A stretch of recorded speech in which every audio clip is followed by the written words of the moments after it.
안녕하십니까. 1팀 발표 시작하겠습니다. 저희가 가져온 자산은 중구 수표동 100에 위치한 시그니처 타워 서울입니다. 먼저 발표에 앞서서 저희 팀에서 가정한 상황들에 대해서 말씀드리겠습니다. 프로젝트의 의미를 좀 더 더하기 위해서 2017년 당시 시그니처 타워 서울의 가장 큰 위험으로 알려져 있던 공실 리스크만을 2020년도로 가져왔고, 해당 자산의 스펙이라든지 시장 상황 등은 모두 현재 상황으로 가정하여 프로젝트를 진행했습니다. 다음은 목차입니다. 먼저 저희가 소개할 시그니처 타워 서울 같은 경우는 CBD 권역에서는 4개뿐이 없는 매머드급 프라임 오피스입니다. 뿐만 아니고 ESG 투자 기조에 맞춘 리드 인증, 미디어 파사드 설치와 미디어 컨텐츠 산업군의 전략적 리징을 통해서 매각 차익을 극대화하여 매각 시 평균 배당률을 1종에 10.2%, 2종은 20.6%를 달성할 예정입니다. 투자 개요입니다.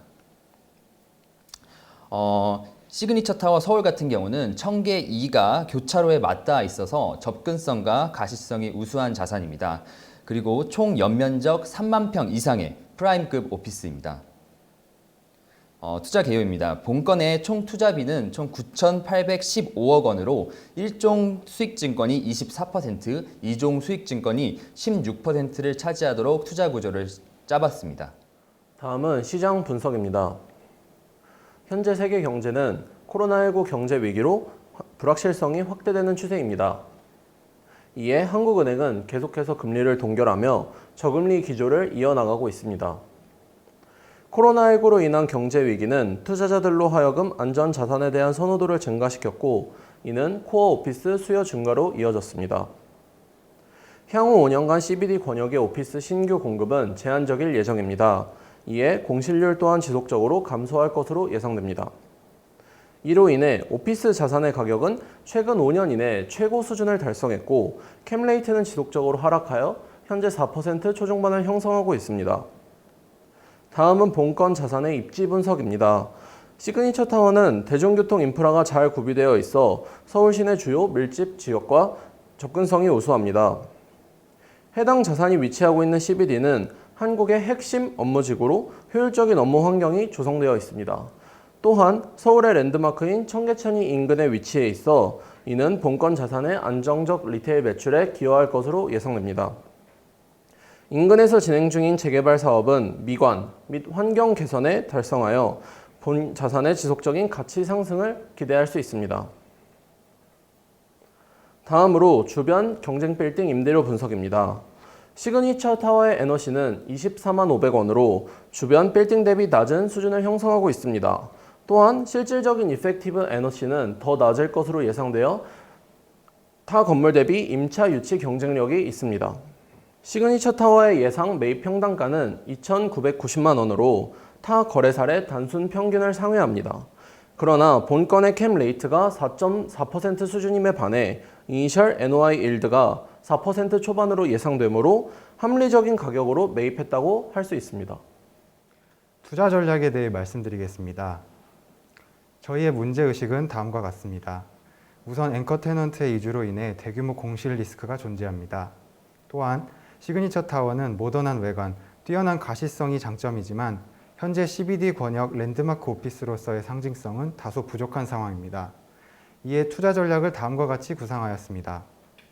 우선 리드 인증을 취득해 친환경 건축물이라는 상징성을 부여할 계획입니다. 인증 취득 과정에서 자원순환 및 관리 효율화를 통해 운영 유지비를 감소시켜 건물 가치를 상승시킬 것입니다. 다음으로 청계천 인근 유동인구와 본 건물의 뛰어난 가시성을 활용하기 위해 건물 전면부에 미디어 파사드를 설치할 계획입니다.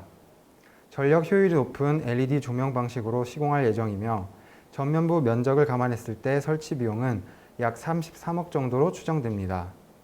설치 후 빌딩 인지도 상승으로 유입 인구 증가가 예상되며 이는 저층부 리테일 매출 상승에 기여할 것입니다.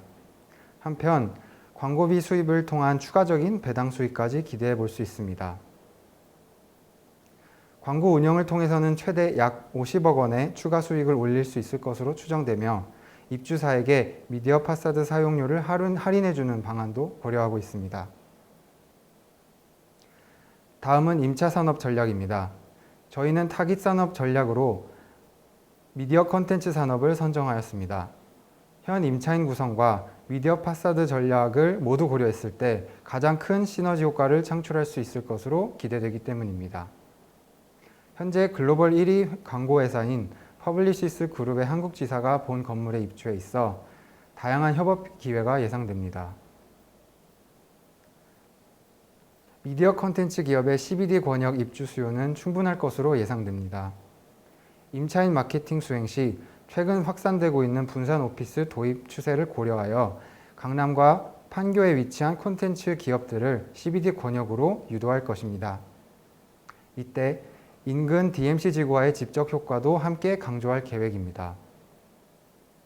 사이트 인근은 미디어 콘텐츠 산업에 적합한 입지 환경을 갖추고 있습니다. 대형 광고사, 넷플릭스, 샌드박스와 같은 미디어 콘텐츠 사업자들과 가까워 협업이 용이하며 통신사, 방송사, 언론사가 인근에 위치해 최상의 업무 인프라 환경을 제공합니다. 국내 유수 대학과도 가까워 창의적인 인재 유치에 유리한 입지 조건을 갖추고 있습니다. 다음은 임차인 유치 계획입니다. 타깃 앵커 테넌트로는 성장성이 높고 모회사의 자금력이 탄탄한 콘텐츠 기업들을 선정하였습니다. 앵커 테넌트를 제외한 잔여 공간은 공유 오피스 업체를 대상으로 비딩을 실시해 채울 예정입니다.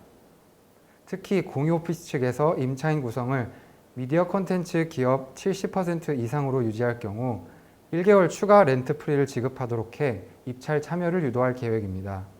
이를 통해 시그니처 타워 브랜드 고유의 아이덴티티를 구현하고자 합니다. 종합하면 미디어 콘텐츠 산업 특화 오피스를 구현하여 대규모 공실 리스크를 해결하고 친환경 건축물 인증, 미디어 파사드 설치를 통해 건물 가치를 상승시킬 것입니다.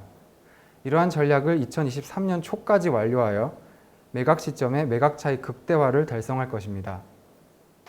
다음은 공실률에 대한 설명을 이어가겠습니다. 저희는 공실률 변화에 따른 각각의 매수 가격을 결정하였습니다. 그리고 저희의 매수 가격 9,046억 규모에서의 공실률이 2%대에서 형성됨을 확인했습니다.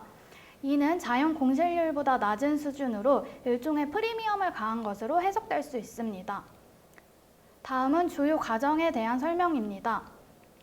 대출의 경우 향후 선순위 대출 투자가 증가할 것으로 예상하는 보험사를 중심으로 채울 예정이며 선순위 대출 금리의 경우에는 보험사의 선순위 투자 금리를 활용하여 2.8%로 가정하였으며 후순위의 경우 공모펀드의 스프레드를 활용하여 4.81%로 추정했습니다.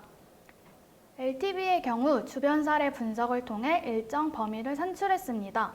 선순위 LTV 범위의 경우 초기 공실에 대한 리스크와 비용을 감안하여 보수적으로 50%를 설정하였고 후순위의 경우 상대적으로 높은 비용을 감안하여 10%의 낮은 LTV 비율로 산정했습니다.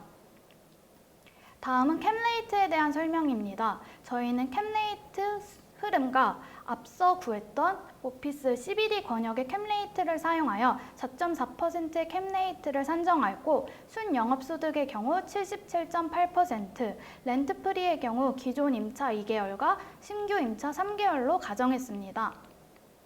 다음은 자본투자 구조 및 수익률에 대한 설명입니다. 일종 수익증권의 경우 연평균 배당률 8% 및 매각 차익 금액의 20%를 지급할 예정이며 이종 수익증권의 경우 일종 지급 후 남은 배당 금액 지급과 매각 차익의 80%를 지급할 예정입니다.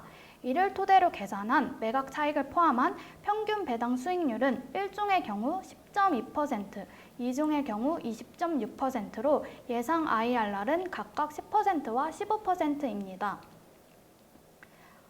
5년치 현금 흐름은 다음과 같으며 엑시트 시 매각 차익에 대한 수익은 다음 표와 같습니다. 운용기간 배당률 추이는 다음 그래프를 참고하시길 부탁드립니다. 다음은 위험 및 위험 관리 방안입니다. 각각의 위험과 해당하는 위험 관리 내용은 중요한 사항이니 한번 꼭 읽어주시길 부탁드립니다. 이상으로 저의 발표를 마치겠습니다. 감사합니다.